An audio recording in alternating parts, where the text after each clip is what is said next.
আসসালামু আলাইকুম। আজকে আমি আপনাদের শেয়ার করব বাংলাদেশের ৬৪ জেলা যারা বাইক দিয়ে ঘুরতে চান তাদের রোড প্ল্যানটা। তারা কিভাবে কোন জায়গা থেকে শুরু করবেন, ইভেন হচ্ছে কোন কোন জেলা, কোন জেলার পরে কোন জেলায় আপনি যাবেন, সেইগুলো আমি আপনাদের একটু ধারণা দেওয়ার চেষ্টা করব। যারা ৬৪ জেলা মানে একসাথে রাইড দেয়, একসাথে কন্টিনিউ করে, এটা বিভিন্ন সেক্টরে, যেরকম কেউ আছে অল্প দিনে করে, কেউ আছে লং প্রসেসে করে, আর কেউ আছে হচ্ছে টানা করবে বাট রিল্যাক্সভাবে। তো এটার জন্য আপনি 25 থেকে 30 দিন আপনি এটাকে বরাদ্দ রাখতে পারেন, যে 25 থেকে 30 দিনের মধ্যে আপনি 64 জেলা কন্টিনিউ শেষ করবেন। তো এতে হলে আপনার শরীরের উপরেও চাপ কমে যাবে, ইভেন হচ্ছে আপনার কষ্ট আহামরি পড়বে না। তো সেটাই বলি, আপনি কস্টিংয়ের ব্যাপারটা পরে বলি, আগে বলি আপনি কোত্থেকে শুরু করবেন। সো 64 জেলা ঘুরতে গেলে আপনার অবশ্যই, আমি যেটা মনে করি, শুরু করা উচিত ঢাকা থেকে। কজ ঢাকা বাংলাদেশের রাজধানী, ওই জিনিসগুলো মাথায় রেখে আপনি ঢাকা থেকে যদি শুরু করেন, প্রত্যেক দিন 3 থেকে 4টা করে জেলা আপনি মানে কভারেজ করবেন। আর যেই জেলাটা বেশি হচ্ছে সুদর্শন সুন্দর, সেই জেলা আপনি একদিনে 2টা অথবা একটাও করতে পারেন। তো সব মিলে আপনার 25 থেকে 1 মাস লাগবে 3টা করা জেলাও যদি আপনি কন্টিনিউ করেন।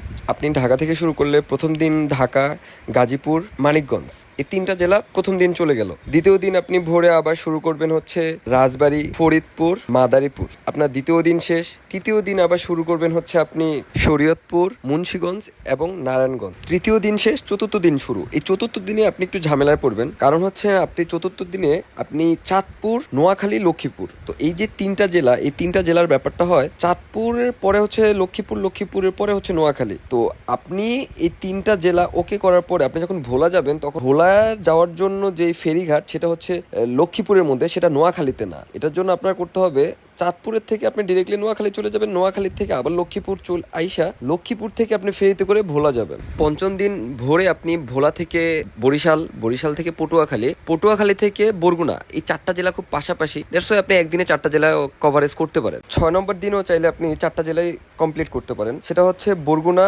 ঝালকাঠি, পিরোজপুর, বাগেরহাট, এই 4টা জেলা খুব কাছাকাছি, দ্যাটস ওয়াই আপনি 6 নম্বর দিনও ওই 4টা জেলা একসাথে শেষ করতে পারেন। এটার কারণ হচ্ছে পরের জেলাগুলো অনেক লং ডেস্টিনেশন, দ্যাটস ওয়াই আপনি এখন যদি তাড়াতাড়ি এই জেলাগুলো শেষ করেন, পরের জেলাগুলো আপনি খুব অল্প সময়ে, মানে বেশি সময় নিয়ে আপনি ঘুরতে পারবেন, হাতে সময় থাইকে যাবে।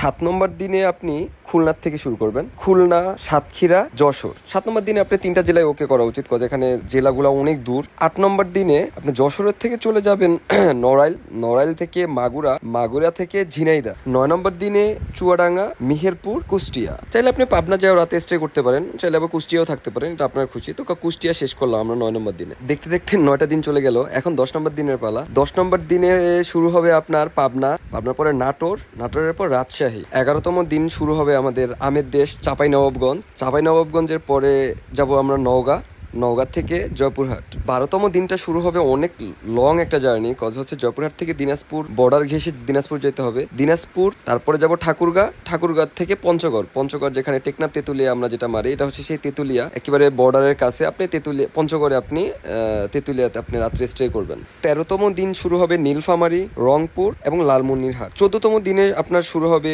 কুড়িগ্রাম, গাইবান্ধা এবং বগুড়া। 15তম দিনে শুরু হবে সিরাজগঞ্জ, টাঙ্গাইল, জামালপুর। 16তম দিন শুরু হবে শেরপুর, ময়মনসিংহ, নেত্রকোনা। 17তম দিন আপনি কিশোরগঞ্জ, সুনামগঞ্জ, সিলেট।